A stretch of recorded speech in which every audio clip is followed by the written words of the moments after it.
welcome the CEO of Arcosa, Antonio Carrillo.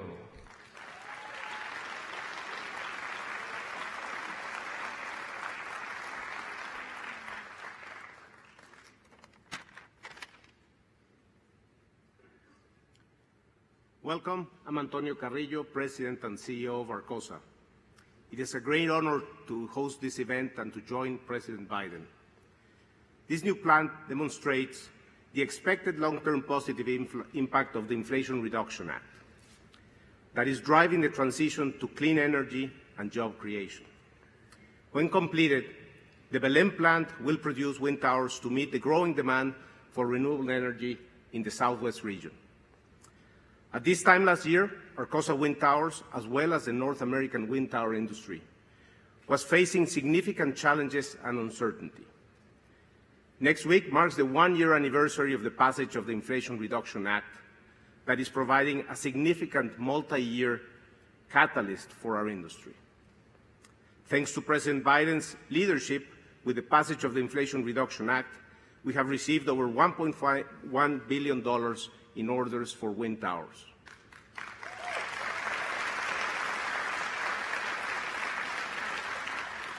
This is a great example of how policy has a direct impact on business. A year ago, as I mentioned, Arcosa Wind Towers had no work for 2023. We were really struggling. And then, in August, the Inflation Reduction Act passes, and just a few months later, we received the largest wind tower order we have received in the history of the company.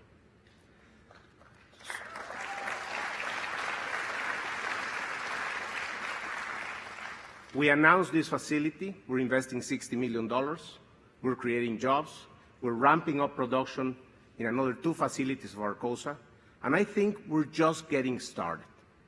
So, on behalf of the 6,000 employees of Arcosa and the communities where we are, I want to thank President Biden for pushing through this legislation and making it happen.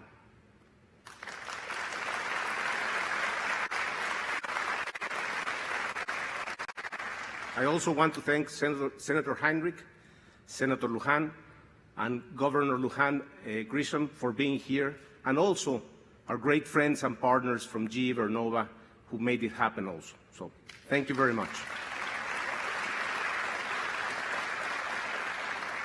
And with that, it's my honor to introduce the person who has made today possible, President Joe Biden.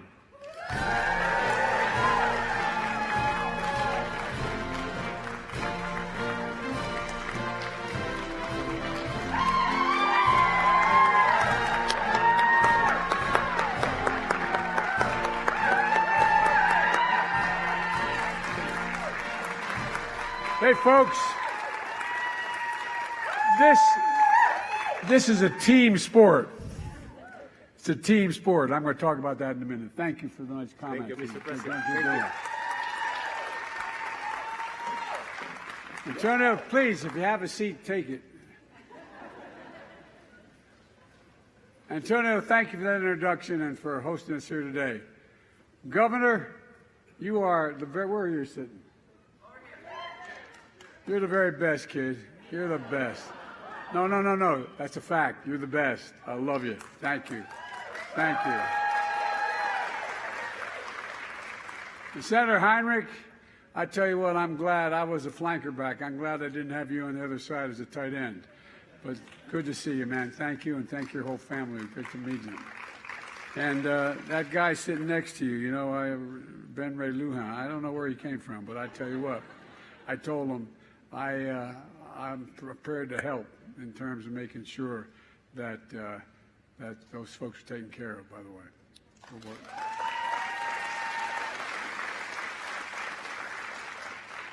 And Representative Stansbury, God love you, kid. I tell you what, you are really doing a great job. Thank you for all your cooperation, and thanks for your advice and your help. And Teresa Lager Fernandez, who isn't here today, well, there, yeah, what am I thinking? I thought you had to leave. By the way, her son there, I tell you what, keep an eye on him. I may be calling him Mr. President someday. I don't know. Gabe is the one who couldn't be here today. He's incredible. You have an incredible congressional delegation. You really do here. First rate. You really do. And thanks to all the tribal leaders for being here. I just want you to know, I was raised by a guy most of you don't know. He's a wonderful, wonderful man, a great friend. His name was Danny Inouye. And he said, Joe, it's Indian nations. He taught me early on. But thank you for all you've done. We had a good day yesterday in your neighboring state, Arizona. I was able to put away just about 1 million acres of sacred land. Oh, no. That's good stuff. You know, I got so tired over the last 15 years, and this is a little story I want to tell you about why I was telling the team here, I know I don't look it, but I've been around a long time. But I've never been more optimistic in my whole career than I am today about America's prospects in both foreign and domestic policy. You know, went through an awful long time watching companies the last 15 years decide to invest overseas because labor was cheaper, shutting down factories all across America. And I asked myself, why do we have to put up with that? We're sending jobs abroad and importing products at home. We knew we could change that. I just knew we could change that. We have the best workers in the world. And my team and I decided, you know, if you hold here, there's a law that was passed in the 30s. It says any money that Congress sends me to spend, I can insist that it all be spent on American products with American workers. No president's paid much attention to that in either party. But guess what? I'm paying attention. As a simple proposition, I mean this sincerely, from the bottom line, we decided we're going to invest in America. And this company's a great example. They're now poised to be the leader in the wind industry. But a few years ago, they were laying off workers because we weren't investing in them. So we passed a significant climate legislation. Not only moves us away from fossil fuels to cleaner technologies like wind, but it means we're going to make things and new technology here in America. And there's no reason why we can't do it. We have the best educated, we have the most advanced technology in the world. Why are we not doing that? That's basically what we're talking about today when we talk about investing in America. So today I want to talk about our progress in growing the economy from the middle out and the bottom up, not the top down. I came to office determined to move away from trickle-down economics. Not a whole lot trickled down on my dad's kitchen table when we were growing up. And focus instead on the middle class. Because the middle class built America. And guess what? And unions built the middle class. That's not hyperbole, that's a fact. And folks, and when the middle class, I'm a capitalist, when the middle class does well, everybody does well. The poor are way up and the rich are able to be very rich. Just make sure they pay a little more of their taxes. But look, the Financial Times and the Wall Street Journal have started to call my plan Bidenomics. Initially, I don't think they meant it with a great deal of respect. With all due respect to them, our plan is working. It's working. The economy has grown since I took office. It grew faster in the last quarter than anyone expected. And, you know, we created over 13 million brand new jobs since I took office. 13 million in less than 3 years. 90,000 new jobs right here in New Mexico. 800,000 manufacturing jobs nationwide. 800,000. None of you are tired of hearing me say this, but where is it written that America can't lead the world again in manufacturing? Because we're going to do just that. The leading manufacturer in the world. These are facts. It's not hyperbole. We've created more jobs in 2 years than any president in American history has in 4-year terms. Unemployment has been below 4% for the longest period stretch in 50 years of American history. And not only have we recovered all the jobs we lost during the pandemic, we now have more jobs than we did before the pandemic. Because unemployment's been so low for so long, workers aren't just finding more jobs, they're able to look for better jobs at higher pay. And according to the research survey, job satisfaction in America is higher than it's been in the last 36 years. Look, the share of working age Americans with jobs is as high as it's been in 20 years. That's never happened under my predecessor. So where are we now? Well, unemployment is down, and so is inflation. Remember, all the experts, including some that worked for me, told us that to get inflation under control, we need to lower wages and reduce the number of people working. No, that's been sort of gospel. Not a joke. Seriously. Some of you in the audience are economists. You know that.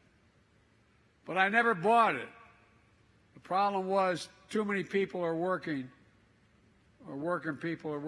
making too much money. That's not the problem. There's a lot of reasons for inflation is up. First, the pandemic. Second, the war in Ukraine. Third, broken supply chains. Now, one reason we've seen inflation fall by 2/3 without losing jobs is we're seeing corporate profits come back down to earth. We have more to do, but inflation is now at its lowest point in 2 years. In fact, we have the lowest rate of inflation among the world's major economies. No other major economy in the world is inflation as low as we are. It's down from 9% to 3%. There's a lot more work to do. I'm not satisfied with where it is. More work ahead. The Washington Post recently suggested in the front page article, I think it's front page, that, quote, Republicans may have to find something else to criticize Biden for now that inflation is coming down. I'm sure they'll find something. At the same time, pay for low-wage workers has grown at the fastest pace in over 2 decades, and wages are growing faster than inflation. We're continuing to make progress in fixing the supply chain. For example, we couldn't access semiconductors during the pandemic because the factories making them overseas were shut down. You all know semiconductors are those little small computer chips about the size of any of a fingertip that affect nearly everything in our lives, from cell phones to automobiles, refrigerators, to the most sophisticated weapon system, including the systems that Los Alamos and Sandia National Laboratories provide for our national security. America invented these chips. We invented them. We went to the moon. We made them work better. We made them more sophisticated. But over time, we went from producing nearly 40% of those chips, the world's chips, down to 10%. That's why I designated and I signed, and I insisted that it be written and passed, the Chips and Science Act, exactly almost 1 year ago today, very short. Now, all over the country, semiconductor companies are investing in record billions of dollars. By the way, you know how much has been committed in the Chips and Science Act to be invested in America? $230 billion. $230 billion to bring chip production back home in Ohio, New York, Arizona, and right here in New Mexico. Look, just a few years ago, Intel cut 700 jobs at a semiconductor fab in Rio Rancho. Now they're expanding their fab with a $3.5 billion investment, creating 700 new jobs, many of which won't require a college degree. And by the way, of this over $200 billion, they're building fabs. They're just called factories. They're the size of a football field, not much wider than this. And guess what? Average salary is about $130,000 grand. And guess what? You don't need a college degree.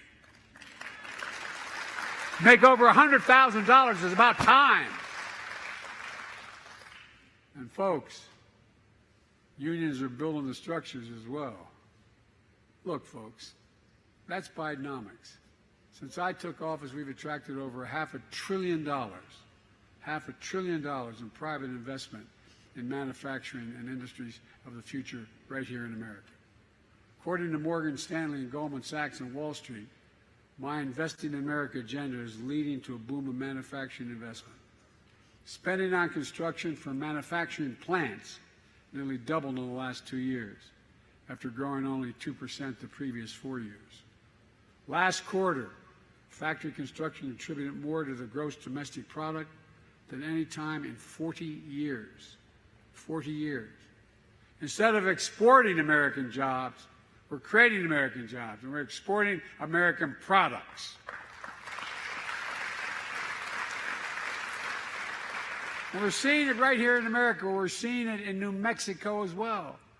In 2008, Solo Cup Factory shut down right here, right where we're standing. 200 people lost their jobs.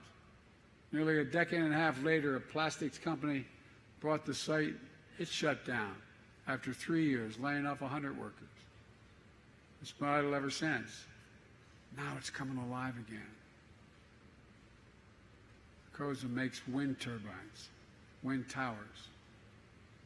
That's the thing that holds most. When I say that, people look at me like, wind tower. You all know what a wind tower is. They look at me like, what the hell's a wind tower? That's a key component. You know, you have to have it to hold up those blades. You know how long, by the way, I was in eastern Colorado looking at the blades manufactured. Those blades are 103 yards long, longer than a football field.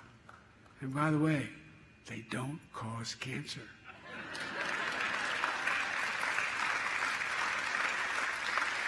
And by the way, wind energy is cheaper than fossil fuels. Solar energy is cheaper. A few years ago, business took a turn. They were forced to lay off 200 employees at plants all across America. Now, thanks to the new law I signed, making historic investments in clean energy, business is booming again. By the way, that they call it the Inflation Reduction Act, but within that is the act related to the climate.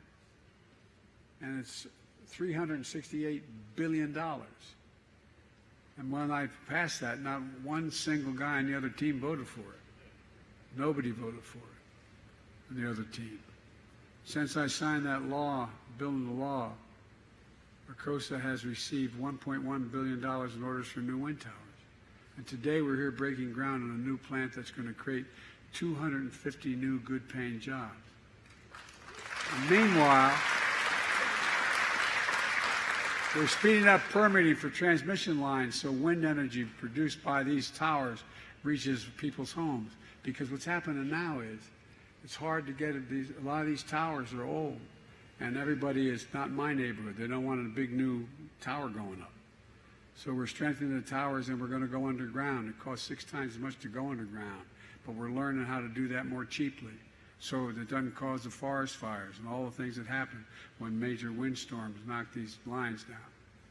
My administration recently completed a review of a proposed Sunzee line, a transportation energy from a planned wind farm here in New Mexico and Arizona and California. So you're going to generate the wind here, the energy here, and be able to transmit it all the way across Arizona into California as well. These projects are expected to create 2,000 new construction jobs and up to 150 permanent jobs, providing clean energy for up to 3 million Americans. 3 million. And reducing the pressures of climate change. Like I said, Bidenomics is about bringing supply chains back home. Arcosa makes wind towers that's going to go into turbines made by GE Vernova. I mispronounced it. Vernova in Florida, New York. Pattern Energy will use these turbines to build the largest wind farms in the Western Hemisphere, spanning Lincoln, Torrance, and San Miguel counties in New Mexico. And Sunzee will use that energy to power homes all across the Southwest. That's Bidenomics. It's cheaper. It's cheaper. That's what we're talking about, investing in America. You know, this company says investing they're making here is a direct result of the law we signed almost exactly a year ago, the most significant investment in clean energy in combating the existential threat of climate change ever anywhere in the world. Like I said, it's $368 billion. and Governor Lujan Grisham is leading the way, launching New Mexico Community Solar Program so families will save money on electric bills, stopping leaks of super polluting methane from oil and gas operations. We're capping thousands of those wells all across America, beginning in western Pennsylvania, coming west, and putting New Mexico on a path for a cleaner, cheaper electric transmission future as well, this state. Folks, when I think climate, I think jobs. I don't think all the dangers, there's real danger, but the jobs to fix the problem. My mother used to have an expression. After I lost my wife and daughter, she was trying to console me. She said, Joey, out of anything bad, something good will happen if you look hard enough for it. Well, all across America, we're looking. There are going to be a lot of good things that are going to happen, the consequence of this problem we're facing. What Arcosa is doing here is part of much broader clean energy manufacturing. It's going to happen in big cities and rural communities as well. Like in Colorado, where CS Wind broke ground on what will be the world's largest wind tower manufacturing plant. And coincidentally, CS Wind is Congresswoman Lauren Boebert, you know, that very quiet Republican lady. It's in her district, who, along with every other Republican, voted against this bill. And it's making all this possible. And she railed against its passage. But that's okay, she's welcoming it now. When I ran for office, I promised to be president for all Americans. Whether you live in a blue state or a red state, I'm going to keep my promise. Before we made this historic clean energy investment, Siemens Corporation laid off workers who were making wind turbine parts and put the plant in Iowa and Kansas into what they now call, they refer to as hibernation. I hibernated in Iowa for a while, but look, now we're reopening both these plants and rehiring workers. In New York, GE is investing $50 million for a new manufacturing assembly line making critical components for turbines in partnership with organized labor. Every one of these companies has pointed to the clean energy law that we originated and I signed as a reason for making these investments. And we're making sure rural communities are benefiting from these historic investments as well. It's not just urban areas. We're investing over $160 million in New Mexico to support conservation of climate-smart agriculture and forestry, like improved water management. We're grazing livestock in ways that improve soil health, helping farmers and ranchers get paid for doing the right thing, planting material that absorbs carbon from the air, and not just, look, we've launched the Rural Partners Network, placing federal employees on the ground in New Mexico to help rural communities take advantage of the federal resources so they're there and can, because this is all new stuff. People on the ground and say, here's how you do it. This is what you do. Building an economy from the bottom up and the middle out means strengthening our rural economy so farmers and ranchers and their children don't have to leave home to find opportunities for work. Where I come from, it's all about pride. It's all about restoring pride, being able to make a living in the community you love and where you were raised and not have to leave. Folks, it's all part of my plan. The plan is to invest in America. We're transforming our country, including by rebuilding America's infrastructure. We used to have the best infrastructure in the world. We were number one in the world. That's ports, railroads, airports, roads, everything. You know where we are now? We're number 13 in the world. China used to be number 8. Now they're number 2.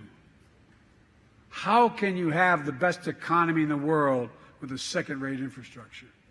It's not possible. And through the bipartisan infrastructure law, we already announced over 37,000 projects in 4,500 communities all across America, including $3.6 billion in investments right here in New Mexico. So far, we're just getting started. For example, the city of Albuquerque is getting $25 million to rebuild the Uptown Transit Center, making it safer and more accessible and easier for folks to get uptown and helping transform the area into a vibrant community hub. We're investing $160 million in eastern New Mexico rural water system to build a new transmission pipeline, providing a critical water supply to nearly 70,000 people from Clovis to Portales to Cannon, Cannon Air Force Base. Look, right now, over 114,000 homes and small businesses across New Mexico don't have access to high-speed internet. We're investing over $1 billion in this state to connect every corner of this state, especially rural communities and family farms, to affordable internet. And people sometimes say, why are you doing that? Imagine if a long time Roosevelt and telephones came along and said, we're not going to help invest in telephones. Come on, man. I don't know what the hell we're thinking. Already, we're saving nearly 170,000 New Mexico families $30 a month on their internet bills so far. We're making investments like this all across the country. If I could pause for another second, there's a distinguished senator from the state of Alabama who used to be a pretty good football coach. And he's railed against this legislation. And then I noticed he had a big announcement. Alabama's going to get $1.2 billion for it. And I thought, wait a minute. Didn't he rail against that for a long, long time? I was inclined to go down and help him celebrate, but I decided not to. Look, we can see exactly where we're making these investments, and you can see exactly where they are. If you go to invest.gov, you'll know exactly where every one of these investments is going throughout America. These investments create thousands of good-paying jobs. We're making sure workers have the skills to do the jobs. For example, in New Mexico, we're funding the mobile training unit run by the Plumbers and Pipe Fitters Union, UA Local 412. It's going to train plumbers and pipe fitters and HVAC workers with a focus on training Latino workers, indigenous people, and people recovering from substance abuse.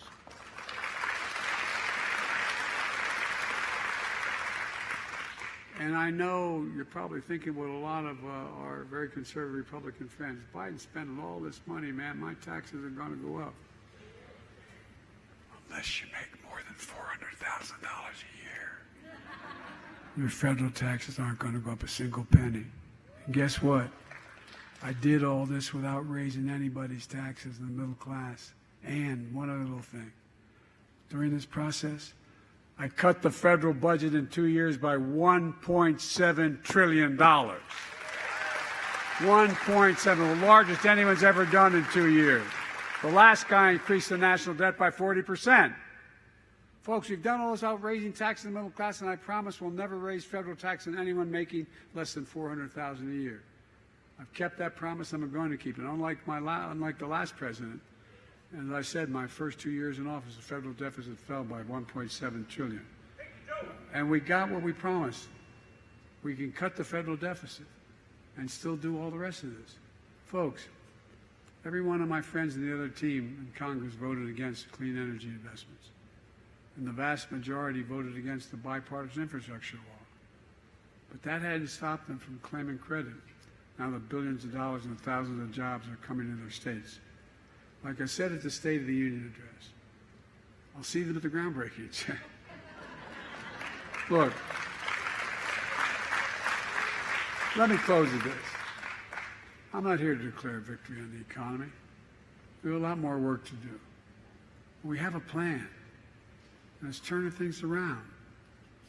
Bidenomics is just another way of saying restore the American dream. 40 years of trickle-down economic policy limited the dream to those at the top. But I believe every American willing to work hard should be able to get a job, no matter where they live in the heartland, small towns, raise their kids on a good paycheck, be able to keep their roots where they grew up. My dad used to have a saying, and I mean it sincerely. He'd say, Joey, a job's about a lot more than a paycheck. It's about your pride. It's about dignity. And he meant it, not a joke. It's about dignity. It's about being able to look your kid in the eye and say, honey, it's going to be okay. It's like being able to say, you think I'm kidding, but some of the folks in Congress knew my dad. He meant it.